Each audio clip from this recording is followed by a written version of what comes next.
একটি গ্রামে থাকত এক ধনী পরিবার। পরিবারের মাথা ছিলেন এক বৃদ্ধা মা। তার ছিল 2 ছেলে। ছেলেদের বিয়ে দেওয়ার পর থেকেই বৃদ্ধা মায়ের শরীর ভেঙে যেতে থাকে। কিন্তু তার অসুস্থতার চেয়েও বড় কষ্ট ছিল নিজের ঘরের মানুষগুলোর বদলে যাওয়া মন।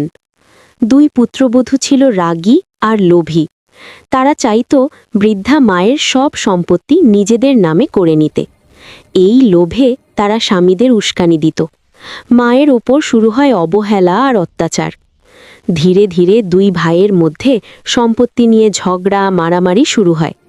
কেউ আর মায়ের দিকে তাকায় না। ঠিকমতো খাবার তো দূরের কথা, দেখাশোনাও বন্ধ হয়ে যায়।